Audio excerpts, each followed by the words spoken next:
welcome back to Alpha Tauri. Now, since the last time we met, I've learned a few things about the way the game functions, so we're going to try and implement them going forward. One of those relates to qualifying and a discovery made in that. The rest basically about car development. And that is largely based on how car development works this year. Now, one of the things I was thinking about effectively was confirmed by this, and that is the weight situation. Now, it seems across the board the best thing to do is just reduce the weight, because typically you're going to not get through all those car parts you build in the first place by the time you replace them with the next piece anyway, in terms of development. But I was thinking of doing that regardless with things like front wings and suspensions, which are prone to damage with drivers crashing or being crashed into, because it's not just your own driver you have to think about. So I was already planning to do the reduced weight thing with the front wing, with the suspension, with the chassis as well, which is also prone to being damaged. But it seems to be the best thing to do across the board. So I don't know how much I'm going to play with that, because that does feel a little bit cheesy. But I was planning to do it with the things that tend to get damaged on a weekend anyway and have to be replaced regardless. So it doesn't matter if they're only good for 3 races instead of 4, because if they break by the 3rd race anyway, then you've just wasted extra kilograms on a piece that you're going to have to replace anyway. So that's one part. The other part is how the pieces work in individual areas, and more importantly, how the sliders work this year. Now, moving a slider up provides a much bigger benefit this year in isolation. In last year, if you moved all the sliders to the right, you got a benefit across the board for a slightly longer development time. Now, if you move all the sliders to the right this year, it literally changes nothing. It's all about comparison. It doesn't even change the build time. But each part effectively has an area in which it provides the biggest benefit. And what's been realized is if you build the parts and focus on those areas that are their strengths, which in this case for the front wing, which is what I've started doing with the 2 engineers I had left over. 0 wind tunnel hours, worth mentioning, is if you move the sliders for the things it's best at, which is dirty air tolerance, and in this case I've decided to split it with the brake cooling because I'm doing a suspension already, which is the best thing in brake cooling, then you can get big benefits. You can see here, dirty air tolerance is going to be up 9%, brake cooling up nearly 9% as well. I've decided to keep this slightly a little bit more in the realms of realism by not putting any of the other pieces, the other sectors, into the negative, which obviously you can do. So I didn't just slam all the other sliders to the minimum levels in the other way. I just put them all down as far enough that they wouldn't actually provide a negative effect overall, because I still want to move the rest of the car forward as well, because it's that bad. And I've only got one piece on the go at the moment. But once we get all the pieces on the car, then I'll probably start making those concessions in those other areas and putting the full focus of this piece into its strength. Because then you build the suspension with an entire focus on brake cooling, then you build the rear wing with the entire focus on DRS effectiveness and the top speed stuff. And that's basically it. They're the 3 kind of specialism pieces. The rest you just sort of bring the weight down and leave as is. Although I did notice the side pods did seem to have like the biggest strength in engine cooling. So if you do want to bring the engine cooling up a significant amount, then that's the kind of piece that you would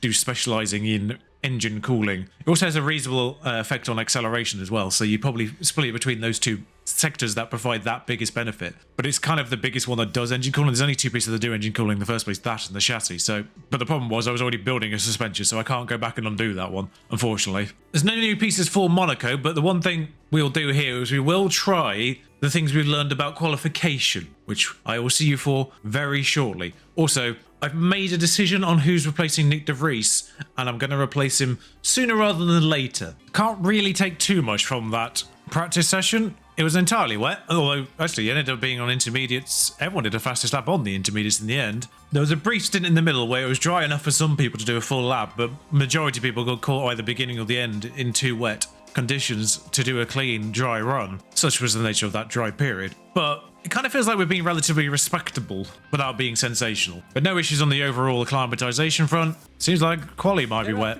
Well, I'm sure, it just said it was rainy today, but you know, that could always just be the practice session. In fact, I could already see it says it's wet to begin with. So let's put not broken car parts in. You know what, I'm going to put in the engines. I kind of have to put in the reasonable ERS. I'm going to put in the second best gearbox as well, just in case. Now, the quali situation is thus. The thing that people have realized about quali is that on the automatic mode, because of the way this year's tyres work with temperature, and it seeming to be an actual factor in lap times, the AI aren't warming the tyres up before the lap starts. And then we saw in Baku actually kind of hinted on that as well. I sort of observed it and didn't really mention it. They don't start the flying lap in Baku at the start of the straight. They start it effectively at the start line. So they're obviously not up to speed in that first stretch. So what people realise is doing 2 flying laps without a cooldown lap. So they do 1 flying lap and then the tyres are up to temperature, and then they do another flying lap at that temperature. Then you're flying. Also,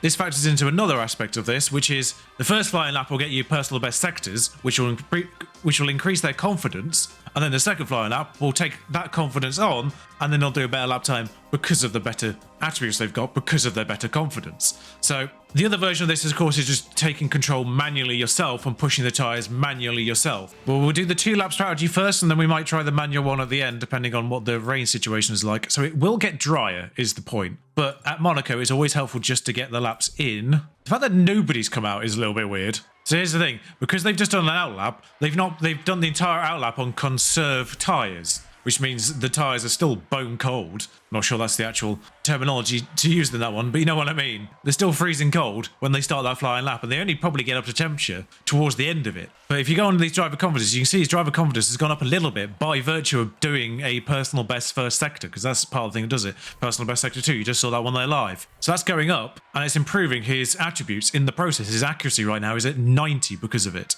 And now the personal best sector 3, 666 in the ones that kind of matter for this. Obviously, overtaking and defending don't matter for qualifying. And now he's going to do another flying lap with those +6s instead. So he's done another personal best, got up to peak. It says very high, but he is in the purple now. And he's done another purple first sector. So the first lap's a 120.78 essentially, and a 121.1. Now he's got caught on a Ferrari here, which doesn't really help. But he's now absolutely in peak. He's on +7s. As we get an overlay, which doesn't really help us. Get out of the way!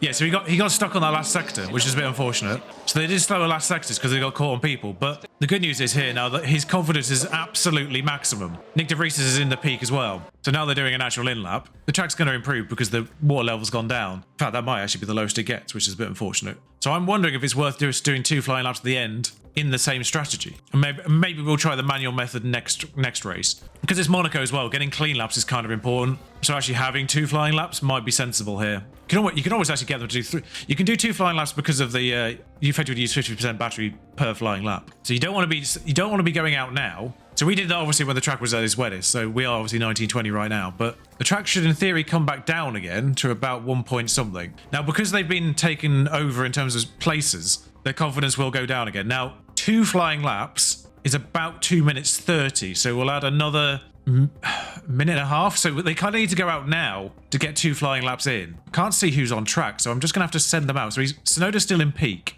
I think they've got a reasonable gap there. He's come out behind Stroll and De Vries has come out behind Verstappen. I need to go on 1 times to really see this through. If we want to get 2 flying laps in, this is probably the right point to do it. They're going to cross the line for the first flying lap with 250-ish. Definitely need 230 to get 2 flying laps in. I might have gone a little early because I just realised you only need to get to the line in time, but we'll go on board with Tsunoda for the first flying lap. Now, I don't know if Lance is on a flying lap here or not. Lance is on a flying lap this lap, so we're following Lance Stroll around on a flying lap here. All right, so he's done a better first sector again, which will bring his confidence back up again into peak, which is only going to improve his lap time again. Obviously, the absolute fast cars have done sectors now, so we're not getting purples. Now, there is a car that might get in the way here, which I'm not super keen on. Hopefully, we don't actually catch it. I think we're going to be okay. I don't think we're going to catch it before it peels into the pits, assuming it's on an in-lap. Yes. So this is going to be a better lap time from Yuki Tsunoda. He's up to 12th. Someone's actually just coming out of the pits right now.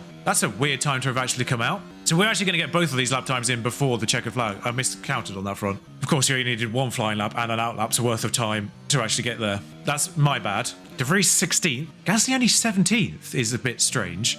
So Yuki's hit too much traffic on this second lap. Even though he's going to be better overall, he's hit too much traffic. And I think there's some people down there who've done lap times on wetter circuit, which is concerning. But he's beating Bottas, he's beating Piastri as things stand. Bottas has just gone faster. Damn. De Vries, however, has done a faster first sector and will probably not catch that same traffic Yuki had.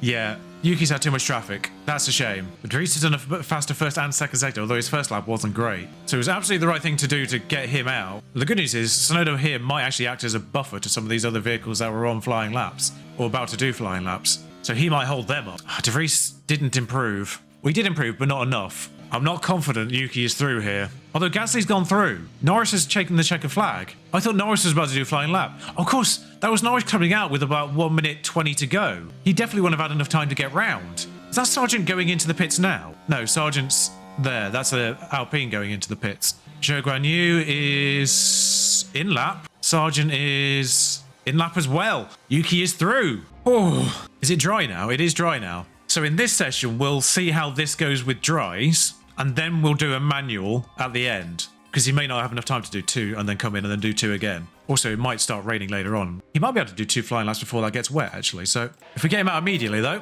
that's kind of going to be the crucial thing, is getting a lap in. And I suspect everyone will come out this time because it will get rainy later on. So when there's rain on the schedule, everyone does tend to come out straight away. So we may not have the same issues with traffic. It all really depends on whether or not he can catch them. So we'll do a visor cam lap in Monaco because he's obviously not going to run again in the rain afterwards. So we'll do the first flying lap with visor cam on Yuki Tsunoda. Let's see what he can get here. Obviously purples. I really don't think he's going to catch that last vehicle, which is an Alpine. I don't know where the sector lines are, but the fact he's gone purple in Sector 1 and there's an Alfa Romeo going around behind him means he's not been outdone by the Alfa Romeo. Or the Ferrari. Oh, there it is. No, someone's just taken that for Sector 1 off him. 118.9. I don't know where Sector 1 crossed. Sorry, okay, went away there, really, while he was doing his flying lap. But, like I say, I don't know where the sectors end, so I'm trying to work out who's taking his sectors from him. Because it felt like the Ferrari hadn't gone faster there. A 112.7. No idea how that stacks up. So essentially, by the way, in regards to De Vries, while he's doing his... He should be doing a second flying lap. Why is he not doing a second flying lap? I mean, it's going to rain anyway, but why has he not done a second flying lap? Well, he's out, but he's beaten Albon and Bottas. He's 13th, which is actually kind of good. To be fair, I wouldn't really expect him to get much higher than that with a second lap, but I don't know why he's coming in. He should have been two flying laps. We definitely set him up for that. Oh well. Regarding De Vries and changing De Vries out, I've seen that people have taken drivers from other F1 teams, and those F1 teams haven't necessarily taken the driver that has essentially appeared on the market because you fired them. So unlike last year where they just straight up just swapped whoever you were replacing yourself with the person that you had hired in. You know, for instance, we took Gasly at Aston Martin and then we gave Stroll to AlphaTauri. It was a straight swap. This year that doesn't happen. I've seen basically, well, essentially what happens is you take their driver and then they hire Porsche. It seems to be the thing. So I feel less bad about taking an F1 driver, basically, is what I'm saying there, is I'm not going to be limiting myself to reserve drivers, trying to avoid that swap thing. And now it started raining anyway, so I'm not fully certain he'd got a second flying lap in anyway before it started raining. 2 flying laps. Well, there's nothing we can do now. He's 13th, and that's where we're going to start. So people will come back out in the rain because they're idiots. But I must say, though, Tsunoda 1.9, Gasly 1.8, Hülkenberg 1.7, Magnussen 1.6 ahead. It's not a huge amount of time ahead, and it's Monaco, of course. So if we can get ahead of them in a pit stop, let's say, if we can get into 10th through a pit stop, then I've got a really good feeling that we can hold on to that. I'd probably argue people like Hamilton, Alonso, Stroll, etc. are that much faster that we'd have issue even holding them up, because there is at least one straight at which you can overtake on. The 13th for Yuki Tsunoda is pretty solid. Also keeps our drivers significantly apart when it comes to pit stops. The race should be dry though. Now, the strategy here is essentially, how early can we go onto a hard and still make the end? Because undercut is going to be important, but it does depend if a lap on a hard is faster than a lap on essentially used softs. I'm going to assume that is faster, by the way. The overall time for the medium to hard is 1 second faster, but I think track position is going to matter more, and you want to come in as early as possible. If there's no incidents, you want to come in as early as possible. And with that in mind, I might just bring back their entry point by a lap for Nick De Vries and 2 for Tsunoda. Does allow them that little bit more push as well on that initial lap. Now, interestingly, when you set up the race, you do set it up with laps rather than kilograms, and yet in the race it's kilograms. So I'm going to underfuel by 2 laps on the assumption that there will be an incident at some point, and then not push the fuel off the line. Maybe we'll push like immediately off the line, and then we'll take it back like within a lap, let's say. We're here and the streets are abuzz at the Monaco Grand Prix. And it's lights out and away we go. Interesting arrangement of people on mediums. Most people are on mediums, which means we will pit before pretty much all of them. Yuki Tsunoda already up to 12th, actually. He's got Bottas off the line, and we'll have the inside corner going into the right-hander, which is actually a double right-hander, thinking about it. So De Vries has got Piastri off the line now. Unfortunately, he hasn't quite got Gasly before going through the casino? The hairpin, anyway. I think casinos are the top. But he's made it stick in the end, so there we go. We'll stop pushing the fuel now, and we'll stop pushing the tyre now, because we've got to make them last. We can keep pushing the deployment. I mean, we've not seen the Gasly overtake, but we'll watch this Piastri overtake. They took turn 8. The opportunity begging to be taken.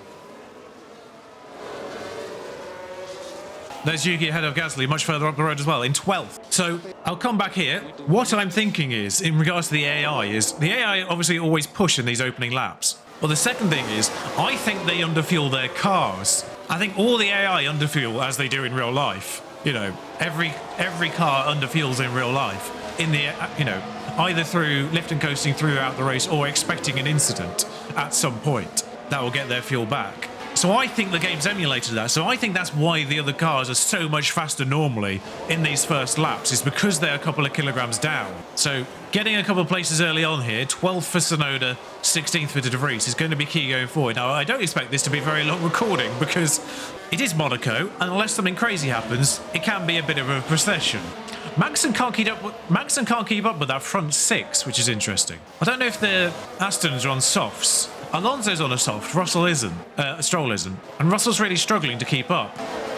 Now, the interesting part there is both Tsunoda and Gasly are on soft tyres. So Yuki got Gasly just on pure pace on that original takeoff. Hulkenberg, however, is on mediums. So if Hulkenberg can detach from Hamilton, we might be able to get him in the DRS section, which is the only place to overtake, and I now realise they've been deploying the entire time, which has probably helped their pace somewhat there, but the good news is Hulkenberg is not in DRS. Gasly is just in DRS. If Tsunoda can hold on just enough to stay in Hulkenberg's DRS, that would be lovely. He's threatening not to, but I think by the detection point, we might be okay. Just. The detection point is on the other side, so problem is we lost too much time by the time we actually got to the DRS activation point that we didn't even get back into a second. So Gasly's now hounding because he can smell blood. Although that being said, he's not really losing. I mean, if we go aggressive, we might be able to get within the detection point. I don't think we did, but no. But going aggressive will at least keep Gasly down behind. Tsunoda comes in first, so if we do a lap on aggressive tyres, because that's the thing is, as long as you keep it within the temperature window on the regular stint, you're not going to lose lap time. In fact,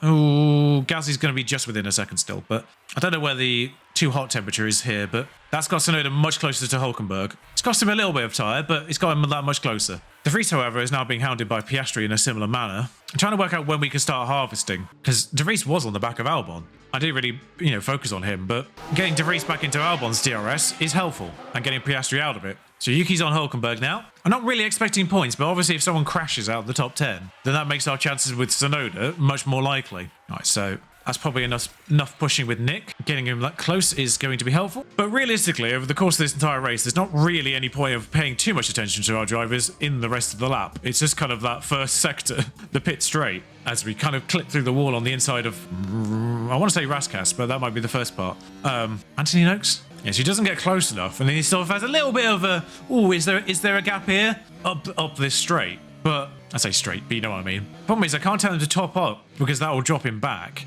and I need him to sort of stay on Hulkenberg here. So I'm just quickly going to look at the Circuit Info report. Green flag, no hazards on track, around 20 seconds. So we'll use that as the marker point, 22 to be 100% safe. So to leader, we are 18 seconds behind leader already, but that's not really the important part. It's working out whether or not we still come out kind of behind everyone else. Because whilst we're pitting first, we do have to obviously remember that the mediums won't pit for several more laps afterwards. We look at actually as well the expected strategies. The medium is lap 36. The other soft runners will probably come in shortly after us, but we're pitting lap 28 with Yuki, 29 with De Vries, so it's 8 more laps before the mediums go, probably on average, for Yuki. No, I started 20th. Did he have a penalty? Or did he just qualify 20th? Oh yeah, he had terrible qualifying, didn't he? So we have to sort of factor that in there. Now, obviously, we'll be on fresh road, we might be able to overtake him on the straight, but Gasly's caught up again, and De Vries is struggling to keep in touch with Albon still, even without pushing. Keep Gasly out of your second, Yuki. Not really much I can do with De Vries, but he's kept Piastri out of his second as well. I think Albon's just decided to go for Bottas, which is probably more the case with De Vries than anything else. I think it's Albon's decided to push, rather than De Vries has decided to be more rubbish. I think Hulkenberg's decided to push as well, because Yuki's struggling to keep up even on aggressive now. Yeah, Hulkenberg's closing on Ocon and Hamilton ahead. So I think Hulkenberg's turned up the wick on his own drive there, because Yuki's gone on aggressive and lost time. I'm intrigued to see what Hulkenberg's lap is here, because I think he's just picked up the pace at 116.5, which is a tenth slower than Leclerc was. Faster than Alonso, who's also on softs. Hulkenberg's on a medium. Forgot about that. Hulkenberg on a medium is just on a 116.5 when Alonso's doing 116.8s on softs. And he's not actually directly behind his teammate either. Alonso's going slower on a soft than Stroll is on a medium. All right, logic. But the good news is neither of our drivers are kind of in danger of being caught. by the driver behind right now. So I'm going to tell Yuki to top up a bit here whilst keeping Gasly outside the 1 second. Just keep an eye on that interval, making sure he doesn't sort of enter it again. But De Vries is back in a second of Albon now, all of a sudden. I think Albon's cooked those tyres. Well, actually, realistically, that was 1 lap, and I already panicked about Gasly because he got to 1.2. But at least he's crossing the line with the ERS charge, so he's not sort of acting on a negative at this point. De Vries is on the back of Albon, but 2 laps of top up, probably. We can get away with that and still be in DRS? No. Also, doesn't really feel like we're gaining the fuel back here, if I'm completely honest. Tsunoda's lost Hulkenberg. Just feel like they're struggling to keep the tyres warm, even though the tracks are 42 degrees. I mean, 91 is just, I think, in the threshold for warm. It might be 85 for these softs, but I might actually have to go in tyre conservation at some point towards the end of this. Piastri's pitted already on lap 24. He's not even going to get to the end on those tyres, whatever he's gone on to. I don't think he has good smoothness. I think he's like the F2 drivers from last year, where Piastri was actually one of those. He's gone on soft. He's 2-stopping. Okay, Piastri's 2-stopping, so we might as well just discount him from the race entirely then. Gasly's pitted on lap 24. See, we were trying to undercut them. Gasly's gone on to hards now. Oh, that's a problem. I thought we were being canny and getting on early there, but we can't put on these hards much earlier and still have some pace at the end. We have to kind of drive our own race at this point. I might have to bring him in a lap early, which is this lap actually, just to make sure we don't get undercut too hard. You can go full attack on this lap, please, mate. The irony is De Vries is holding up Gasly, or going to anyway. I think we're going to lose out here. This has actually gone against us. What we attempted to undercut has gone against us because they've gone even earlier than we anticipated. He's had an issue as well in Monaco. This is not the place to do this. That's not gone well, has it? So pit De Vries now. How far are we between De Vries and Tsunoda at this point? 5 seconds, we're fine. Yeah, so Gasly got a massive undercut there, which is annoying. So why were the strategies all... Bear in mind that the regular strategies were even later than this. De Vries just had the 11th fastest pit stop. He's come out in 16th behind Albon. So he hasn't lost too much. He's got Piastri on his back, but he's only lost 1 place. Tsunoda's lost 1 place as well to Gasly. But they're going to have better tyres than everyone else, like significantly better tyres, 6% than those two. I wonder if that'll factor in towards the end. I hope it does, because we thought we were being clever going early, and they went even earlier. And Gasly was obviously literally within a second, so it's not like I could have reacted and still come out ahead of him. I had to have known that they were coming out, and I didn't know they were coming out because there's no indication that another car is boxing. Like, we don't hear a box over the radio. We don't see the pit lane for their drivers coming, their mechanics coming out. Yeah, it would help if I didn't kind of burn De Vries' tyres there. Kind of left him to that by accident. Thankfully, it's only taken like 1% out of him, but we'll get him to conserve a bit and bring them back down. There we go. Well, the good news is there's a lot of wiggle room for temperatures going up on these, but they're barely going to make the end of the race as is. But there's no DRS, so we're just losing time on the cars ahead instead. So I feel like we're just going to finish this race 13th and 16th, which might be a good result for us in regards to the board's confidence, but we're not getting any points because no one's crashed, he says. That is a Haas. That is Magnussen in 9th, who has crashed out with the virtual safety car, but it's only a virtual safety car somehow. That's not great there, nor is whatever that line is, but that's only a virtual safety car, not an actual safety car, so that's annoying. Why is Tsunoda 40 seconds behind Gasly? There we go. That's got the fuel back. Oh, the tyres have cooled down. It's got the energy back though. We lost some time on that restart because of the cool tyres, I think. Don't know why everyone else's tyres were fine, but we lost time on that restart to the cars behind. Or either that or Bottas is just going for it all of a sudden. He's just gained 3 seconds. Maybe he was just in a fortunate spot. Or maybe Tsunoda was being overlapped or something. I don't know. Hulkenberg's dropped Gasly though. Tsunoda back to 12th. I mean, the important thing here is that Williams and McLaren and Alfa Romeo don't get any points because they're the fight for 7th, really. Because Haas are chipping in with a point or two pretty much every race with Hulkenberg or Magnussen. And same with Alpine there. They're fighting for like 9th and 10th. So they're kind of getting those 9th and 10th points race by race. Verstappen is so far behind. What's happened there? Stroll's pitted. Hang on. Stroll's pitted again. Was he within a pit stop? No. Why did Stroll pit again? Piastri's pitted again and come out 19th, of course. Are other drivers... Are we one... Hang on. Are other drivers 2-stopping? Pretty much everyone's been lapped, which is hilarious, but they're 2-stopping. That's why they pitted so early onto those hards. But Hulkenberg's had an issue. Same issue we had, actually. They're going to be on softs, though, which is concerning. Wow, that was forever. I still want to get him being on softs now, but that was a very long pit stop. He's come out behind Tsunoda. We've got 20 laps to go. I feel like we can actually still push a little bit here. So yeah, he's come out 11 seconds behind Tsunoda. There's 20 laps to go. He's on brand new softs. So he's going to rapidly close in. Gasly's now behind as well. Tsunoda's in 10th. He's in the points. If Ocon pits, Oh, Ocon's already pitted. Oh, and come out ahead. That's alarming, really. Gasly's pitted and come out literally ahead of Hulkenberg there. I didn't come back, apologies. I feel like we can bring that to like maybe 0.4 kilograms, and then that should be recoverable in the last 13 laps, 19 laps. I was hoping that Hulkenberg and Gasly would be enough of a fight that they'd kind of hold on to that. I guess always defend. I think Bottas has overtaken De Vries, but I think Bottas was already ahead of De Vries originally, so that's the sort of status quo there. I think Norris is one stopped with us. I think he's the only other person that's one stopped with us. So we're suddenly in a fight for a point here, but their soft tyres are very good. So I've inadvertently taken the suggestion of that commenter from a few races back, saying that we should one stop in the hope that we could still get points. But this is why, even at Monaco, the soft tyre is still king. It doesn't matter. If I'd known a two-stop was faster, I'd have gone aggressive on the softs early on, pitted onto a medium. Oh, that was Snowden letting through a Red Bull, wasn't it? Oh no, that was the Haas letting the Red Bull through. We are going to let him through there, which is even worse, probably. Yeah, so we're sitting duck now. We're still going to finish 12th, I think. But Gasly got Hulkenberg. Oh, actually, he actually held up Hulkenberg for a lap. Albon got De Vries, but we're not going to watch that highlight. Bear in mind that Tsunoda was 10 seconds behind Gasly to begin with. There is a bit of a lapping situation where we all kind of have to let people through. I mean, if there's a safety car now or a red flag, we're golden because we go on brand new softs and we get to challenge Gasly off the off again. But weirdly, like whilst Gasly just went straight through, Hulkenberg's finding it harder. And imagine this is improving Yuki's confidence because every successful defend he makes, with like 20 seconds behind Gasly, he could pit again at this point. Now, the saving grace of De Vries is the fact that he's got Norris behind him as well, who's also one stopped. So he's not actually having to defend from anyone. So the strategy here was two-stop apparently at Monaco. I didn't even consider a two-stop because it's Monaco. I assumed everyone would be doing a one-stop. I mean, Yuki's putting up a godlike defense of Hulkenberg, and Hulkenberg's going to have Bottas for company now as well because we allowed him to get caught up. Albon will catch up by the end because Yuki's doing 118.8 and Albon's doing a 115.6 on brand new softs. I say brand new softs, they are at 79% now. You know, they're only 29% better. And there's a yellow flag because of Yuki Tsunoda. Why can we not just have anything nice? The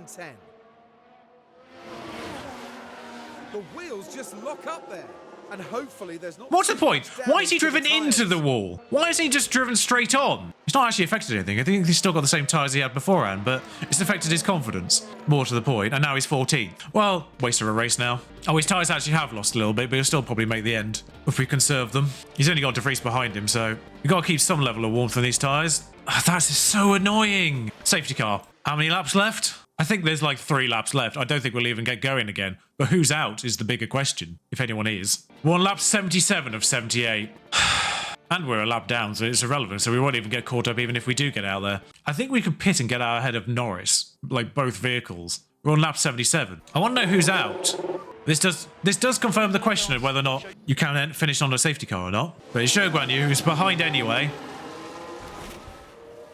It's absolutely fluffed it. In a weird way, with it being lap 77, and with Tsunoda obviously doing what he did, I'm kind of pleased with that because it means Bottas and Albon don't get into the points. Like, if it had been a 2-car crash, Bottas would have got a point there. That would have made our job harder to get 7. The fact it's Zhou Guanyu in 19th to begin with is fine. But we're a lap down, so by the time that actually picks up the leader, which is Leclerc, it will be the lead lap. So there's no point pitting. There's no point pitting and risking a bad pit stop and ending up behind Norris. It says safety car ending, but literally nobody's caught it. Has someone fluffed it under the safety car? No, it's just still the yellow for the safety car.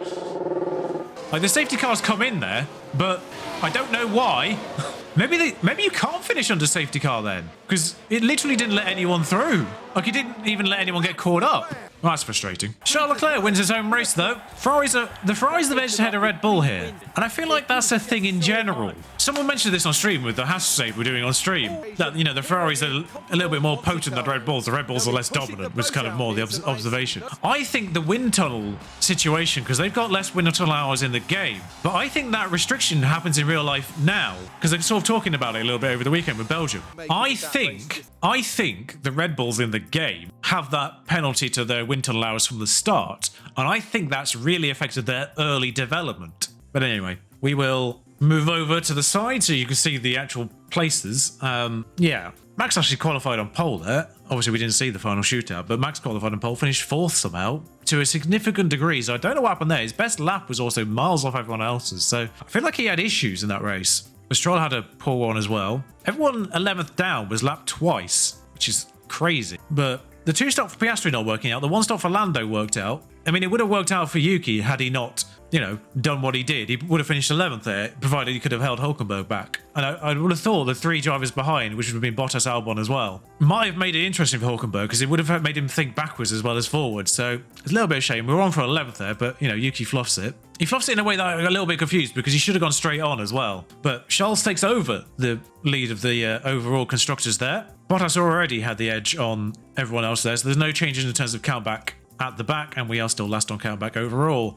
We had the 11th fastest pit stop, 2.54 there for Aston Martin, 2.5 for us. We need to get better. I think the board will be satisfied with that one, though. Nope, they're disappointed. I can't work it out. We finished 14th and 18th at Imola, and they are satisfied. We finished 14th and 15th at Monaco, and they're disappointed. Now, the good news is, by the way, low isn't the fireable one. Low is the, we'll give you to the end of the season one, and then we'll reassess. It's kind of the final warning one, but Mr. Saucy wins the F3. Can't remember who we sponsored. That's not the sponsorship thing I meant. Wonder if it falls under scouting. Yes, it does. So it was Pepe Marti that was brought to us as sponsoring. So we did spend 200 grand on sponsoring Pepe Marti, but so I'm kind of just intrigued to see how he does. It's Marti and Mini that keeps throwing me off. It's Mini that's got second there. Sebastian Hauger, who is a Red Bull prospect. Remarkably, we've just got through Monaco without damaging anything, I now realise. There's nothing obviously happening between now and Spain in 4 days. The new Spain layout, of course, as well. But I feel like we're not going to see any kind of major improvements. How's actually 5th, not 6th, I now realise. They're 1 point ahead of Alpine. Good result in the end.